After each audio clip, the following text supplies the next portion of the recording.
নমস্কার বন্ধুরা, আমার চ্যানেলে আপনাদের সকলকে সাদরে আমন্ত্রণ জানাই। আমি স্বর্ণালী ঘাতক। আজ আমি এক গল্প পড়ে শোনাচ্ছি। গল্পটির নাম আদরিণী। তো শুনতে থাকুন। পাড়ার নগেন ডাক্তার ও জুনিয়র উকিল কুঞ্জবিহারী বাবু বিকালে পান চিবাইতে হাতের ছড়ি দুলাইতে জয়রাম মোক্তারের নিকট আসিয়া বলিলেন, মুখুজ্জে মশায়, পীরগঞ্জের বাবুদের বাড়ি থেকে আমরা নিমন্ত্রণ পেয়েছি। আপনি নিমন্ত্রণ পেয়েছেন কি? মোক্তার মহাশয় তাহার বৈঠকখানার বারান্দায় বেঞ্চিতে বসিয়া হুঁকা হাতে করিয়া তামাক খাইতেছিলেন। আগন্তুকগণের এই প্রশ্ন শুনিয়া হুঁকাটি নামাইয়া ধরিয়া একটু উত্তেজিত স্বরে বলিলেন, কী রকম? আমি নিমন্ত্রণ পাব না কী রকম? জানো, আমি আজ 20 বছর ধরে তাদের এস্টেটের বাঁধা মোক্তার। আমাকে বাদ দিয়ে তারা তোমাদের নিমন্ত্রণ করবে, এইটে কি সম্ভব মনে করো? জয়রাম মুখোপাধ্যায়কে ইহারা বেশ চিনিতেন, সকলেই চিনে। অতি অল্প কারণে তাহার তীব্র অভিমান উপস্থিত হয়, অথচ হৃদয়খানি স্নেহে বন্ধু বাৎসল্যে কুসুমের মতো কোমল। উকিলবাবু তাড়াতাড়ি বলিলেন, না, সে কথা নয়। আমাদের জিজ্ঞাসা করবার তাৎপর্য এই ছিল যে আপনি সেদিন পীরগঞ্জে যাবেন কি? মুখোপাধ্যায় নরম হইলেন, বলিলেন, ভায়ারা বস বলিয়া সম্মুখস্থ আর একখানি বেঞ্চ দেখাইয়া দিলেন। উভয়ে উপবেশন করিলে বলিলেন, পীরগঞ্জে গিয়ে নিমন্ত্রণ রক্ষা করা আমার পক্ষে একটু কঠিন বটে। সোম মঙ্গল দুটো দিন কাছারি কামাই হয়, অথচ না গেলে তারা ভারী মনে দুঃখিত হবে। তোমরা যাচ্ছ? নগেন্দ্রবাবু বলিলেন, যাবার তো খুবই ইচ্ছে, কিন্তু অত দূর যাওয়া তো সোজা নয়। আমরা দুজনে তাই পরামর্শ করলাম, যাই মুখুজ্জে মশাইকে গিয়ে জিজ্ঞেস করি। তিনি যদি যান, নিশ্চয়ই রাজবাড়ি থেকে একটা হাতি টাতি আনিয়ে নেবেন এখন। আমরা দুজনেও তার সঙ্গে সেই হাতিতে দিব্যি আরামে যেতে পারবো।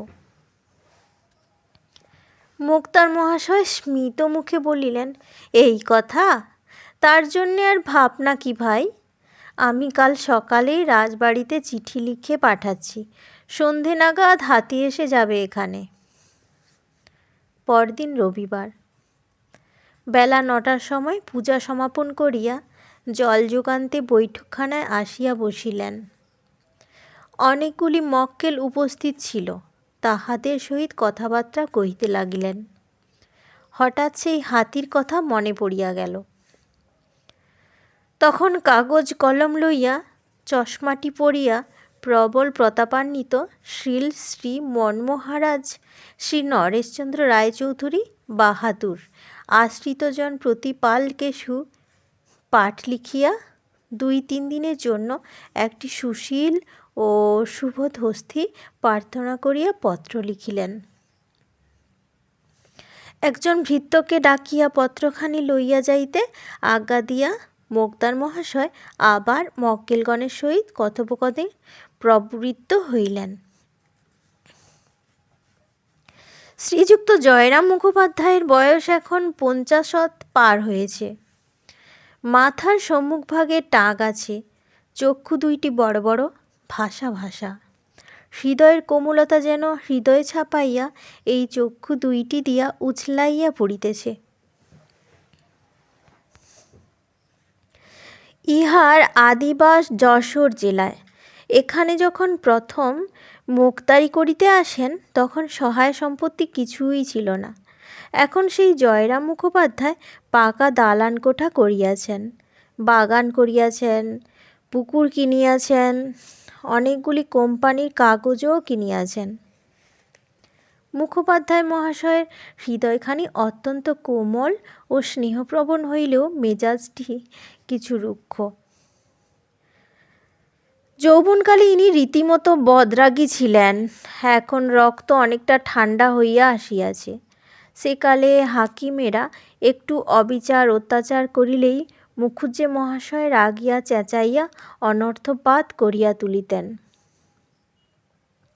মুখোপাধ্যায় যেমন অনেক টাকা উপার্জন করিতেন, তেমনি তাহার ব্যয়ও যথেষ্ট ছিল। তিনি অকাতরে অন্নদান করিতেন। অত্যাচারিত উৎপীড়িত গরিব লোকের মোকদ্দমা তিনি কত সময় বিনা ফিজে, এমনকি নিজের অর্থব্যয় পর্যন্ত করিয়া চালাইয়া দিয়াছেন। প্রতি রবিবার অপরাহ্নকালে পাড়ার যুবক বৃদ্ধগণ মোক্তার মহাশয়ের বৈঠকখানায় সমবেত হইয়া তাস পাশা প্রভৃতি খেলিয়া থাকেন। অদ্য সেইরূপ অনেকে আগমন করিয়াছেন। পূর্বোক্ত ডাক্তারবাবু ও উকিলবাবুও আছেন। হাতিকে বাঁধিবার জন্য বাগানে খানিকটা স্থান পরিষ্কৃত করা হইতেছে। হাতি রাত্রে খাইবে বলিয়া বড় বড় পাতাশুদ্ধ কয়েকটা কলা গাছ ও অন্যান্য বৃক্ষের ডাল কাটাইয়া রাখা হইতেছে। মোক্তার মহাশয় সেই সমস্ত তদারক করিতেছেন। সন্ধ্যার কিছু পূর্বে জয়রাম বৈঠকখানায় বসিয়া পাশা খেলা দেখিতেছিলেন। এমন সময় সেই পত্রবাহক ভৃত্য ফিরিয়া আসিয়া বলিল, হাতি পাওয়া গেল না। কুঞ্জবাবু নিরাশ হইয়া উঠিলেন। পাওয়া গেল না? নগেন্দ্রবাবু বলিলেন, তাই তো, সব মাটি। মোক্তার মহাশয় বলিলেন, কেন রে, হাতি পাওয়া গেল না কেন? চিঠির জবাব এনেছিস? ভৃত্য বলিল, আজ্ঞে না। দেওয়ানজিকে গিয়ে চিঠি দিলাম। তিনি চিঠি নিয়ে মহারাজের কাছে গেলেন। খানিক বাদে ফিরে এসে বললেন, বিয়ের নেমন্তন্ন হয়েছে, তার জন্যে হাতি কেন? গরুর গাড়িতে যেতে বলো। এই কথা শুনিবা মাত্র জয়রাম ক্ষোভে লজ্জায় রোষে যেন একেবারে ক্ষিপ্তপ্রায় হইয়া উঠিলেন। তাহার হাত পা ঠক ঠক করিয়া কাঁপিতে লাগিল। দুই চক্ষু দিয়া রক্ত ফুটিয়া পড়িতে চাহিল। মুখমণ্ডলের শিরা উপশিরাগুলি স্ফীত হইয়া উঠিল। কম্পিত স্বরে ঘাড় বাঁকাইয়া বারংবার বলিতে লাগিলেন, হাতি দিলে না, হাতি দিলে না। সমবেত ভদ্রলোকগণ ক্রীড়া বন্ধ করিয়া হাত গুটাইয়া বসিলেন। কেহ কেহ বলিলেন, তারা কি করবেন মুখুজ্জে মশায়, পরের জিনিসের তো জোর নেই। একখানা ভালো দেখে গরুর গাড়ি ভাড়া করে নিয়ে রাত্রি 10-11টার সময় বেরিয়ে পড়ুন, ঠিক সময় পৌঁছে যাবেন। জয়রাম বক্তার দিকে দৃষ্টিপাত না করিয়া বলিলেন, না, গরুর গাড়িতে চড়ে আমি যাইব না। যদি হাতি চড়ে যেতে পারি তবেই যাব, নইলে বিবাহে আমার যাওয়াই হবে না। শহর হইতে 2-3 কোষের মধ্যে 2-3 জন জমিদারের হস্তি ছিল। সেই রাত্রেই জয়রাম তক্তস্থানে লোক পাঠাইয়া দিলেন, যদি কেহ হস্তি বিক্রয় করে তবে তিনি কিনিবেন। রাত্রি 2 প্রহরের সময় একজন ফিরিয়া আসিয়া বলিল, বীরপুরের উমাচরণ লাহিড়ির একটি মাদি হাতি আছে, এখনও বাচ্চা, বিক্রি করবে, কিন্তু বিস্তর দাম চায়। কত? 2000 টাকা। কুছ পরোয়া নেই, তাই কিনব। এখনই তুমি যাও, কাল সকালেই যেন হাতি আসে। লাহিড়ি মশাইকে আমার নমস্কার জানিয়ে বলো, হাতির সঙ্গে যেন কোনো বিশ্বাসী কর্মচারী পাঠিয়ে দেন, হাতি দিয়ে টাকা নিয়ে যাবে। পরদিন বেলা 7টার সময় হস্তিনী আসিল। তাহার নাম আদরিণী। লাহিড়ি মশাইয়ের কর্মচারী রীতিমতো স্ট্যাম্প কাগজে রসিদ লিখিয়া দিয়া 2000 টাকা লইয়া প্রস্থান করিল। বাড়িতে হাতি আসিবা মাত্র পাড়ার তাবৎ বালক বালিকা আসিয়া বৈঠকখানার উঠানে ভিড় করিয়া দাঁড়াইল। 2-1 জন অশিষ্ট বালক সুর করিয়া বলিতে লাগিল, হাতি তোর গোদা পায় নাতি। হস্তিনী গিয়া অস্তপুরের নিকট দাঁড়াইল। মুখুজ্জে মহাশয় বিপত্নিক, তাহার জ্যেষ্ঠা পুত্রবধূ একটি ঘটিতে জল লইয়া সভয় পদক্ষেপে বাহির হইয়া আসিলেন। কম্পিত হস্তে তাহার পদচতুষ্টয়ে সেই জল একটু একটু ঢালিয়া দিলেন। মাহুতের ইঙ্গিতানুসারে আদরিণী তখন জানু পাতিয়া বসিল। বড়বধূ তৈল ও সিন্দুরে তাহার ললাট রঞ্জিত করিয়া দিলেন। ঘন ঘন শঙ্খধ্বনি হইতে লাগিল।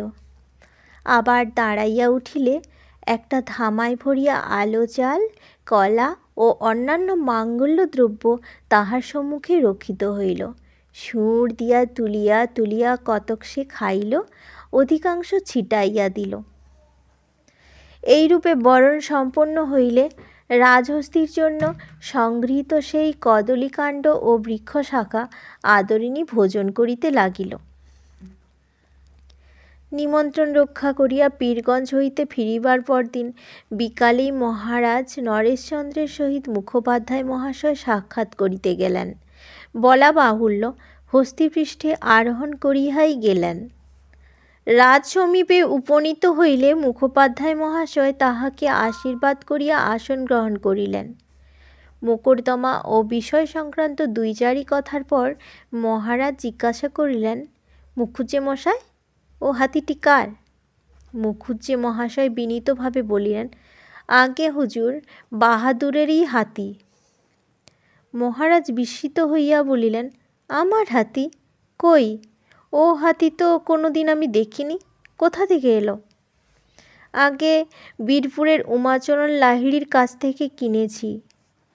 অধিকতর বিস্মিত হইয়া রাজা বলিলেন, আপনি কিনেছেন? আজ্ঞে হ্যাঁ। তবে বললেন আমার হাতি? বিনয় কিংবা শ্লেষসূচক ঠিক বোঝা গেল না। একটু মৃদু হাস্য করিয়া জয়রাব বলিলেন, যখন হুজুর বাহাদুরেরই দ্বারাই প্রতিপালন হচ্ছি, আমি যখন আপনার, তখন ও হাতি আপনার বই আর কার? সন্ধ্যার পর গৃহে ফিরিয়া বৈঠকখানায় বসিয়া সমবেত বন্ধুমণ্ডলীর নিকট মুখোপাধ্যায় ও এই কাহিনী সবিস্তারে বিবৃত করিলেন। হৃদয় হইতে সমস্ত ক্ষোভ ও লজ্জা আজ তাহার মুছিয়া গেল। উল্লিখিত ঘটনার পর সুদীর্ঘ 5টি বৎসর অতীত হইয়াছে। এই 5 বৎসরে মোক্তার মহাশয়ের অবস্থার অনেক পরিবর্তন হইয়াছে। ক্রমে ক্রমে মুখোপাধ্যায় মহাশয়ের আয় কমিতে লাগিল। পূর্বে যত উপার্জন করিতেন, এখন তাহার অর্ধেক হয় বিনা সন্দেহে, অথচ ব্যয় প্রতি বৎসর বর্ধিতই হইতেছে। একদিন প্রভাতে মোক্তার মহাশয় বৈঠকখানায় বসিয়া নিজের অবস্থার বিষয় চিন্তা করিতেছেন। এমন সময় মাহুত আদরিণীকে লইয়া নদীতে স্নান করাইতে গেল। অনেকদিন হইতেই লোকে ইহাকে বলিতেছিল, হাতিটি আর কেন, ওকে বিক্রি করে ফেলুন, মাসে 30-40 টাকা বেঁচে যাবে। কিন্তু মুখুজ্জে মহাশয় উত্তর করিয়া থাকেন, তার চেয়ে বলো না, তোমার এই ছেলে পিলে নাতি পুতিদের খাওয়াতে অনেক টাকা ব্যয় হয়ে যাচ্ছে, ওদের একে একে বিক্রি করে ফেলো। এরূপ উক্তির পর আর কেউ কোনো কথা চলে না, আর কেউ কোনো কথাই বলে না। হাতিটিকে দেখিয়া মুখোপাধ্যায়ের মনে হইল, ইহাকে যদি মধ্যে মধ্যে ভাড়া দেওয়া হয়, তা হইলে তো কিঞ্চিৎ অর্থাগম হইতে পারে। তখনই কাগজ কলম লইয়া নিম্নলিখিত বিজ্ঞাপনটি মূষাবিদা করিলেন। হস্তি ভাড়ার বিজ্ঞাপন। বিবাহের শোভাযাত্রা, দূর দূরান্তে গমনাগমন প্রভৃতি কার্যের জন্য নিম্ন স্বাক্ষরকারীর আদরিণী নাম্নী হস্তিনী ভাড়া দেওয়া যাইবে। ভাড়া প্রতি রোজ 3 মাত্র। হস্তিনীর খোরাকি 1 এবং মাহুতের খোরাকি 4 ধার্য হইয়াছে। যাহার আবশ্যক হইবে নিম্ন ঠিকানায় তথ্য লইবেন। শ্রী জয়রাম মুখোপাধ্যায়, মোক্তার, চৌধুরী পাড়া। বিজ্ঞাপনের ফলে মাঝে মাঝে লোকে হস্তি ভাড়া লইতে লাগিল বটে, কিন্তু তাহাতে 15-20 টাকার বেশি আয় হইল না। এদিকে জ্যেষ্ঠা পৌত্রী কল্যাণী দ্বাদশ বর্ষ পদার্পণ করিয়াছে। দেখিতে দেখিতে যেরূপ ডাগর হইয়া উঠিতেছে, শীঘ্রই তাহার বিবাহ না দিলেন নয়। অবশেষে এক স্থানে বিবাহ স্থির হইল। পাত্রটি রাজশাহী কলেজে এলে পড়িতেছে, খাইবার পরিবার সংস্থানও আছে। তাহারা 2000 টাকা চাহে। নিজেদের খরচ 500-2500 টাকা হইলে বিবাহটি হয়। কোম্পানির কাগজের বান্ডিল দিন দিন ক্ষীণ হইতেছে, তাহা হইতে 2500 বাহির করা বড়ই কষ্টকর হইয়া দাঁড়াইল। আর শুধু তো একটি নহে, আরও নাতিনীরা রহিয়াছে, তাহাদের বেলায় কি উপায় হইবে? এই সকল ভাবনা চিন্তার মধ্যে পড়িয়া মুখোপাধ্যায় মহাশয়ের শরীর ক্রমে ভগ্ন হইয়া পড়িতে লাগিল। একদিন সংবাদ আসিল, কনিষ্ঠ পুত্রটি বিয়ে পরীক্ষা দিয়াছিল, ফেল হইয়াছে। বন্ধুগণ বলিতে লাগিল, মুখুজ্জে মহাশয়, হাতিটিকে বিক্রি করে ফেলুন আর নাতিনীর বিবাহ দিন। অবস্থা বুঝে তো কাজ করতে হয়। আপনি জ্ঞানী লোক, মায়া পরিত্যাগ করুন। মুখোপাধ্যায় আর কোনো উত্তর দেন না। মাটির পানি চাহিয়া ম্লান মুখে বসিয়া কেবল চিন্তা করেন এবং মাঝে মাঝে দীর্ঘশ্বাস ফেলেন। চৈত্র সংক্রান্তিতে বামুনহাটে একটি বড় মেলা হয়। সেখানে বিস্তর গরু, বাছর, ঘোড়া, হাতি, উট বিক্রয়ার্থ আসে। বন্ধুগণ বলিলেন, হাতিটিকে মেলায় পাঠিয়ে দিন, বিক্রি হয়ে যাবে এখন। 2000-এ কিনেছিলেন, এখন হাতি বড় হয়েছে, 3000 টাকা অনায়াসে পেতে পারবেন। কোঁচার খুঁটে চক্ষু মুছিয়া বৃদ্ধ বলিলেন, কিরে, তোমরা এমন কথা বলছ? বন্ধুরা বুঝাইলেন, আপনি বলেন তো, আমার মেয়ের মতো, তা মেয়েকে কি চিরদিন ঘরে রাখা যায়? মেয়ের বিয়ে দিতে হয়, মেয়ে শ্বশুর বাড়ি চলে যায়, তার আর উপায় কি? তবে পোষা জানোয়ার অনেক দিন ঘরে রয়েছে, মায়া হয়ে গেছে, একটু দেখে শুনে কোনো ভালো লোকের হাতে বিক্রি করলেই হয়। ভাবিয়া চিন্তিয়া জয়রাম বলিলেন, তোমরা সবাই যখন বলছো, তখন তাই হোক। তাও মেলায় পাঠিয়ে দাও। একজন ভালো খদ্দের ঠিক করো, তাতে দামে যদি 200-500 টাকা কমও হয়, সেও স্বীকার। মেলাটি চৈত্র সংক্রান্তির প্রায় 15 দিন পূর্বে আরম্ভ হয়, তবে শেষের 4-5 দিনই জমজমাট বেশি। সংক্রান্তির 1 সপ্তাহ পূর্বে যাত্রা স্থির হইল। যাত্রার দিন অতি প্রত্যুষে মুখোপাধ্যায় গাত্রোত্থান করিলেন। যাইবার পূর্বে হস্তি ভোজন করিতেছে। বাটির মেয়েরা বালক বালিকাগণ সজল নেত্রে বাগানে হস্তির কাছে দাঁড়াইয়া খড়ম পায়ে দিয়া মুখোপাধ্যায় মহাশয় সেখানে গিয়ে দাঁড়াইলেন। পূর্বদিন 2 টাকার রসগোল্লা আনাইয়া রাখিয়াছিলেন। ভৃত্য সেই হাঁড়ি হাতে করিয়া আসিয়া দাঁড়াইল। ডালপালা প্রভৃতি মামুলি খাদ্য শেষ হইলে মুখোপাধ্যায় মহাশয় স্বহস্তে মুঠা মুঠা করিয়া সেই রসগোল্লা হস্তিনীকে খাওয়াইলেন। শেষে তাহার গলার নিম্নে হাত বুলাইতে বুলাইতে ভগ্নকণ্ঠে বলিলেন, আদর, যাও মা, বামুনহাটের মেলা দেখে এসো। প্রাণ ধরিয়া বিদায় বাণী উচ্চারণ করিতে পারিলেন না। উদ্বেল দুঃখে এই ছলনাটুকুর আশ্রয় লইলেন। হাতি চলিয়া গেল। মুখোপাধ্যায় মহাশয় শূন্য মনে বৈঠকখানার ফরাসে বিছানার উপর গিয়া লুটিয়া পড়িলেন। অনেক বেলা হইলে অনেক সাধ্য সাধনা করিয়া বধূরা তাহাকে স্নান করাইলেন। স্নানান্তে আহারে বসিলেন বটে, কিন্তু পাতের অন্নব্যঞ্জন অধিকাংশই অভুক্ত পড়িয়া রহিল। কল্যাণীর বিবাহের সমস্ত কথাবার্তা পাকা হইয়া গিয়াছে। 10ই জ্যৈষ্ঠ শুভকার্যের দিন স্থির হইয়াছে। বৈশাখ পড়িলেই উভয় পক্ষের আশীর্বাদ হইবে। হস্তি বিক্রয়ের টাকাটা আসিলেই গহনা গড়াইতে দেওয়া হয়, কিন্তু পয়লা বৈশাখ সন্ধ্যাবেলা মশ মশ করিয়া আদরিণী ঘরে ফিরিয়া আসিল। বিক্রয় হয় নাই, উপযুক্ত মূল্য দিবার খরিদ্দার জোটে নাই।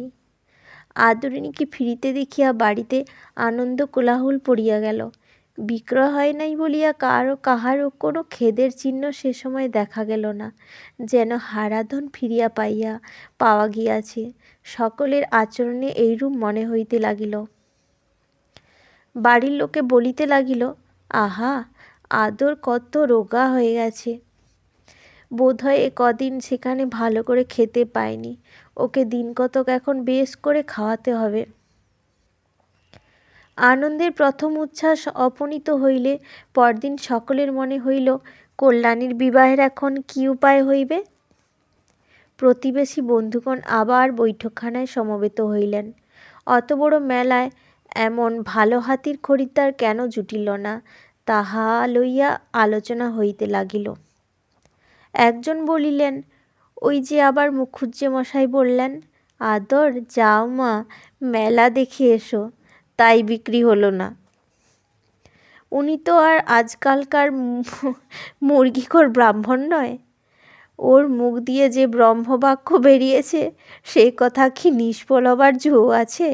কথায় বলে ব্রহ্মবাক্য দেববাক্য। বামুনহাটের মেলা ভাঙ্গিয়া সেখান হইতে আরও 10 ক্রোশ উত্তরে রসুলগঞ্জে সপ্তাহব্যাপী আর এক মেলা হয়। সেইখানেই আদরিণীকে পাঠাইবার পরামর্শ হইল। আজ আবার আদরিণী মেলায় যাইবে। আজ আর বৃদ্ধ তাহার কাছে গিয়া বিদায় সম্ভাষণ করিতে পারিলেন না। রীতিমতো আহারাদির পর আদরিণী বাহির হইয়া গেল। কল্যাণী আসিয়া বলিল, দাদামশায়, আদর যাবার সময় কাঁদছিল। মুখোপাধ্যায় শুইয়াছিলেন, উঠিয়া বসিলেন, বলিলেন, কি বললি, কাঁদছিল? হ্যাঁ দাদামশায়, যাবার সময় তার চোখ দিয়ে টপ টপ করে জল পড়তে লাগল। বৃদ্ধ আবার ভূমিতে পড়িয়া দীর্ঘ নিঃশ্বাসের সহিত বলিতে লাগিলেন, জানতে পেরেছে ওরা অন্তর্যামী কিনা, এ বাড়িতে যে আর ফিরে আসবে না তা জানতে পেরেছে। নাতিনী চলিয়া গেলে বৃদ্ধ সাশ্রু নয়নে আপন মনে বলিতে লাগিলেন, যাবার সময় আমি তোর সঙ্গে দেখাও করলাম না, সে কি তোকে অনাদর করে? না মা, তা নয়, তুই তো অন্তর্যামী, তুই কি আমার মনের কথা বুঝতে পারিসনি? খুকির বিয়েটা হয়ে যাক, তারপর তুই যার ঘরে যাবি তাদের বাড়ি গিয়ে আমি তোকে দেখে আসব, তোর জন্য সন্দেশ নিয়ে যাব, রসগোল্লা নিয়ে যাব। যতদিন বেঁচে থাকবো তোকে কি ভুলতে পারবো? মাঝে মাঝে গিয়ে তোকে দেখে আসব, তুই মনে কোনো দিনও অভিমান করিস নে মা। পরদিন বিকালে একটি চাষি লোক একখানি পত্র আনিয়া মুখোপাধ্যায় মহাশয়ের হস্তে দিল। পত্র পাঠ করিয়া ব্রাহ্মণের মাথায় যেন বজ্রাঘাত হইল। মধ্যমপুত্র লিখিয়াছে, বাটি হইতে 7 ক্রোশ দূরে আসিয়া কল্ল বিকালে আদরিণী অত্যন্ত পীড়িত হইয়া পড়ে। সে আর পথ চলিতে পারে না। রাস্তার পার্শ্বে এক আমবাগানে শুইয়া পড়িয়াছে। তাহার পেটে বোধহয় কোনো বেদনা হইয়াছে। সুরটি উঠাইয়া মাঝে মাঝে কাতর স্বরে আর্তনাদ করিয়া উঠিতেছে। মাহুত যথাবিদ্যা সমস্ত রাত্রি তাহার চিকিৎসা করিয়াছে, কিন্তু কোনো ফল হয় নাই। বোধ হয় আদরিণী আর বাঁচিবে না।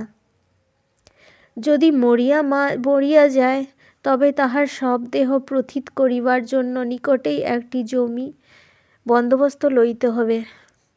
সুতরাং কর্তামহাশয়ের অবিলম্বে আসা আবশ্যক। বাড়ির মধ্যে গিয়া উঠানে পাগলের মতো পায়চারি করিতে করিতে বৃদ্ধ বলিতে লাগিলেন, আমার গাড়ির বন্দোবস্ত করে দাও, আমি এক্ষুনি বেরোবো। আদরের অসুখ যাতনা সে ছটফট করছে, আমাকে না দেখতে পেলে সে সুস্থ হবে না, আমি আর দেরি করতে পারবো না। তখনই ঘোড়ার গাড়ির বন্দোবস্ত করিতে লোক ছুটিল। বধূরা অনেক কষ্টে বৃদ্ধকে একটু দুগ্ধ মাত্র পান করাইতে সমর্থ হইলেন। রাত্রি 10টার সময় গাড়ি ছাড়িল। পরদিন প্রভাতে গন্তব্যস্থলে পৌঁছিয়া বৃদ্ধ দেখিলেন সমস্ত শেষ হইয়া গিয়াছে। আদরিণীর সেই নব জলধর বর্ণ বিশাল দেহখানি আম্রবনের ভিতর পতিত রহিয়াছে, তাহা আজ নিশ্চল নিস্পন্দ। বৃদ্ধ ছুটিয়া গিয়া অস্থিনীর সব দেহের নিকট লুটাইয়া পড়িয়া তাহার মুখের নিকট মুখ রাখিয়া কাঁদিতে কাঁদিতে বারংবার বলিতে লাগিলেন, অভিমান করে চলে গেলি মা, তোকে বিক্রি করিতে পাঠাইছিলাম বলে তুই অভিমান করে চলে গেলি। প্রভাত কুমার মুখোপাধ্যায়। নমস্কার।